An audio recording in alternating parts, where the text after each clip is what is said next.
Good morning class. आज हम revision में आरोह में गद्य खंड में दूसरा पाठ है मियां नसरुद्दीन, उसको रिवाइज करेंगे एक बार फिर से। इसमें लेखिका है कृष्णा सोबती जी। और पढ़ते समय आप अभी यह ध्यान रखें कि अब जो आप पढ़ रहे हैं, ऐसा नहीं है कि हमने ये नहीं देखा, हमने वो नहीं देखा। आप अक्षरशः अभी भी जैसे हमने पाठ को पढ़ा, पाठ को एक बार फिर से पढ़िए। जैसे इसमें अभी जीवन परिचय दिख रहा है, आप अपनी बुक खोलिए पेज नंबर 20 और 21 पे। तो यहाँ जितना जीवन परिचय उसको पूरा पढ़ेंगे और उसके बाद उसमें इनका जन्म 1925 में गुजरात पश्चिम बंगाल में, प्रमुख रचनाएं जिंदगी नामा, दिलो दानिश, ए लड़की, समय गरम, ये उपन्यास है, डार से बिछुड़ी, मित्रों मरजानी, बादलों के घेरे, सूरजमुखी अंधेरे के, ये कहानी संग्रह है, हम सहमत, ये शब्दों के आलोक में, ये शब्द चित्र है। और इनको साहित्य अकादमी सम्मान हिंदी का, सलाका सम्मान साहित्य अकादमी की, ये सब पुरस्कार प्राप्त हुए थे। साहित्यिक विशेषता है हिंदी कथा साहित्य में कृष्णा सोबती की विशिष्ट पहचान है। वे मानती हैं कि कम लिखना विशिष्ट लिखना है। यही कारण है कि उनके संयमित लेखन और साफ सुथरी रचनात्मकता ने अपना एक नित नया पाठक वर्ग बनाया।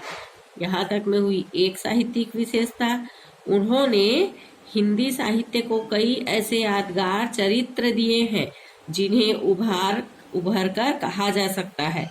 भारत पाकिस्तान पर जिन लेखों ने हिंदी में कालजयी माने उस समय की सबसे उत्कृष्ट रचनाओं में से कृष्णा सोबती का नाम पहली कतार में रखा जाएगा। माने समय के अनुसार जो उस समय साहित्य की आवश्यकता थी उसकी इन्होंने पूर्ति की। यह हुई दूसरी साहित्यिक विशेषता।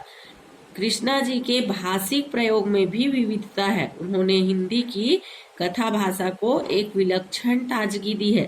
संस्कृत निष्ठ तत्समता, उर्दू शब्दों का बाकपन, पंजाबी की जिंदा दिली, ये सब एक साथ ही उनकी रचनाओं में मौजूद है। यहाँ तक में हुई तीसरी साहित्यिक विशेषता। अब है पाठ का केंद्रीय भाव। केंद्रीय भाव में जो पाठ में बताया जाता है वह कहलाता है उसका केंद्रीय भाव। तो यह जो पाठ है मियां नसरुद्दीन हम सहमत नामक संग्रह से लिया गया है।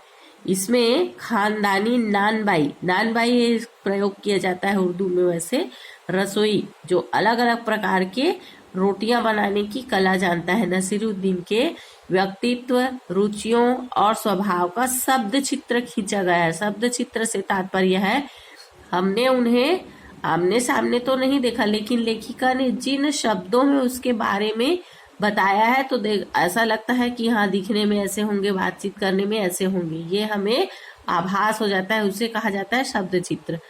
मियां नसरुद्दीन अपने मसीहाई अंदाज से रोटी पकाने की कला और उसमें अपने खानदानी महानता को बताते हैं। वे ऐसे इंसान का भी प्रतिनिधित्व करते हैं, माने इसके माध्यम से बताया गया है जो अपने पेशे को कला का दर्जा देते हैं। और आज के इस व्यस्त जीवन में माने जो आधुनिकता है और आज का जो समय है उसके अनुसार जो अपने पेशे से पीछे हटते हैं उनके लिए ये एक शिक्षा है, असली हुनर मानते हैं। माने जो जिस कार्य में दक्ष हैं उस कार्य को बहुत अच्छे से करके उसमें आगे बढ़ सकते। जिस प्रकार चित्र में दिखाई पड़ रहा है, बड़ा सा एक स्टॉल लगा हुआ है, सामने भट्टी है और अलग अलग प्रकार की रोटियां बनाने के लिए और खरीदने के लिए लोग बनाने के लिए जो मसीहाई अंदाज में बैठे हैं मियां नसरुद्दीन है, उनके यहाँ काम करने वाले हैं। और खरीदने जो आते हैं सामने से आए, पूछे, बताए और ले लिए। तो वैसे ही लेखिका वहां पर गई। पाठ का सारांश है मियां नसरुद्दीन सहमत, पूरा नाम क्या है, हम सहमत नामक संग्रह से लिया गया है। और इसमें लेखिका ने खानदानी नानबाई मियां नसरुद्दीन के व्यक्तित्व, रुचियों और स्वभाव का शब्द चित्र खींचा है। मैंने अपने शब्दों में उसको बहुत अच्छी तरीके से बताया है। मियां नसरुद्दीन अपने मसीहाई अंदाज में रोटी पकाने की कला और उनमें खानदानी महारत है। वे ऐसे इंसान का प्रतिनिधित्व कर रहे हैं जो पेशे को कला का दर्जा देते हैं। लेखिका का मानना है कि मटिया महल के गढ़ैया मोहल्ले की तरफ जब वे गईं तो मामूली सी दुकान पर ढेर सारे आटा सनते, बहुत बड़ा आटा सान रहे थे। तो उसको देखकर पूछताछ किए, पता चला कि वे 56 किस्म की रोटियां बनाने के लिए मशहूर हैं। कौन? मियां नसरुद्दीन। ये खानदानी नानबाई हैं। चारपाई पर बैठे, चेहरे पर उनका अनुभव था क्योंकि इतने दिन से वे इस प्रकार के काम में लगे हुए हैं, और आंखों में चुस्ती व माथे पर कारीगरी के तेवर थे। उसके बारे में कुछ भी पूछने से बड़े शानदार तरीके से जवाब दे रहे थे। लेखिका के प्रश्न पूछने पर उन्होंने अखबारों पर व्यंग्य किया कि भाई पूछने आते हैं, पूछ लेते हैं और कुछ भी छाप देते हैं। किसमें? न्यूज़पेपर में। तो न्यूज़पेपर पढ़कर लोग हमारे बारे में इस प्रकार की सोच रख लेते हैं। तो वे पूछते हैं कि आप किस लिए ये सब पूछ रहे हो, और वे टांटिंग करते हुए माने व्यंग्य करते हुए कहते हैं कि अखबार वाले खाली बैठे रहते हैं, इसलिए खबर उनको चाहिए रहता है। जो लोगों तक एक खबर बनाकर पहुंच जाए, ऐसी बात को वे देखते रहते हैं। रोटियां बनाने का गुण उन्होंने कहाँ से सीखा? बेपरवाही से जवाब देते हुए उन्होंने कहा, खानदानी पेशा है। अब वे बता रहे हैं कि भाई कोई अलग से इसकी ट्रेनिंग नहीं होती, कोई अलग जगह स्कूल नहीं है, हम तो खानदानी, हमारे यहाँ जो बनता था उसी से सीखते गए। वालिद माने पिता मियाँ बरकत सहरे नानबाई थे, माने उनकी बरकत शाही नानबाई थे, माने उनकी जो पुरानी खानदानी काम करने का जो ढंग था वो वही था। और उसके पिता और दादा आला नानबाई माने बहुत अच्छे किस्म के रोटियां पकाने की कला में महारत रसोइया थे। उन्होंने बताया कि हमने यह सब मेहनत से सीखा है। आज के समय में यदि एक काम कुछ हो रहा है तो आपको अलग से बैठाना पड़ता है, बोलना पड़ता है। जो बड़े घर में कर रहे हैं उसको साथ साथ देखते देखते ही सीखे हैं। वे बता रहे हैं कि बच्चा पढ़ना जैसे शुरू करता है, और पहले छोटी क्लास होती है, फिर बड़ी क्लास होती है, फिर पढ़ना सीखते हैं, लिखना सीखते हैं, तब कहीं जाकर आगे पढ़ाई होती है। तो वैसे ही हमने भी, कोई आटा सान रहा है, कोई बर्तन धो रहा है, कोई भट्टी चढ़ा रहा है, तो एक एक करके सबको देखते रहते थे जब हमारे पिताजी और दादा ये सब काम करते थे। और इन सब से हमने सीखा कि किस प्रकार से अलग अलग प्रकार की रोटियां बनाते हैं। इसमें पाठ की मुख्य बात यह है कि थे तो वे एक रसोइया, लेकिन उनके बोलने की कला मसीहाई अंदाज की थी, इसलिए उन्हें नानबाइयों का मसीहा कहा गया। और लेखिका जानना चाहती थी कि बुजुर्ग किस बादशाह के यहाँ काम करते थे, तो उनका स्वर बदल गया कि इस बादशाह के नाम पर यहाँ पूछने आए हैं आप? नाम स्वयं भी नहीं जानते। भाई पुराना समय था, कोई रिकॉर्ड तो था नहीं, ना ही कोई वे इस प्रकार से सवाल कर पाए थे। लेकिन हाँ, जो बादशाह रहते थे उनके यहाँ उनके दादा काम करते थे, उनके दादा एक बार उनके पिताजी, और उन्हीं से हमने सीखा था। और आज का जो समय है उसमें एक स्टॉल वो लगाकर यहाँ पर बैठते हैं और लोग अलग अलग प्रकार की रोटियां उनसे ले पाते हैं। लेखिका से पीछा छुड़ाने की गरज से, माने उनको लगा कि लेखिका मानेगी नहीं, तो उनको ये सब बातें जो पूछ रही बता दे। तो बताने के बाद उन्होंने बहाना क्या लगाया, भट्ठी सुलगाने का आदेश दिया कि चलो भट्ठी सुलगाओ ताकि इनके सामने रोटियां बने, देख पाए। लेखिका ने रोटियों की किस्में जानने की इच्छा जताई, तो उन्हें फटाफट गिनवा दिए कि भाई कितने किस्म की आप रोटियां, रुमाली रोटी, बादशाही रोटी, ये रोटी, वो रोटी, इस प्रकार के बहुत से हम जानते हैं जो सादा हम यहाँ पर खाते हैं। ये मसीहाई अंदाज माने बादशाहों के समय जिस प्रकार का खाना वे बनाते थे, तो उस समय की जो रोटियां थी उनमें से वे कला के रूप में नाम को गिनाए। तुनक कर बोले, तुनकी पापड़ से ज्यादा महीन होती है। तुनकी जो पापड़ बहुत बारीक होती है, उससे भी बारीक रोटी बनाते हैं वे। फिर यादों में खो गए, कहने लगे कि समय बदल गया। अब ये तो वाकई में सही में समय बहुत बदला है कि समय के साथ आधुनिकता का विकास हुआ। अब खाने पकाने का शौक पहले की तरह नहीं रह गया। लोग इतने व्यस्त हो चुके हैं अपने जीवन में कि ले देकर अपना समय निकाल कर समय पर खाना खाने के लिए बना पा रहे हैं। खाने में बहुत सारी वैरायटी ना देखकर जो अपनी आवश्यकता है। तो इस प्रकार से आधुनिकता का प्रभाव प्रत्येक क्षेत्र पर पड़ा है। अब खाने का शौक पहले की तरह नहीं रह गया और न कद्र करने वाले हैं। ज्यादा से ज्यादा पैसे से खरीद रहे हैं अलग अलग प्रकार के और खा रहे हैं। तो वो कलाकारों जैसे बाकी सब चीज में कलाएं होती वैसी पाक कला भी एक कला है।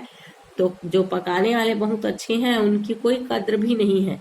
अब तो भारी और मोटी तंदूरी का बोलबाला है। मोटी तंदूरी रोटी बनती है मसालेदार सब्जियों के साथ खाकर इसी का मजा ले पाते हैं। हर व्यक्ति जल्दी में है से तात्पर्य है कि आज के समय में जो जिस प्रकार के व्यस्त जीवन में लोग जी रहे हैं इन सब चीजों के लिए उनके पास समय ही नहीं है। अब देखेंगे आप पैराग्राफ और एक पैराग्राफ में प्रश्नोत्तर।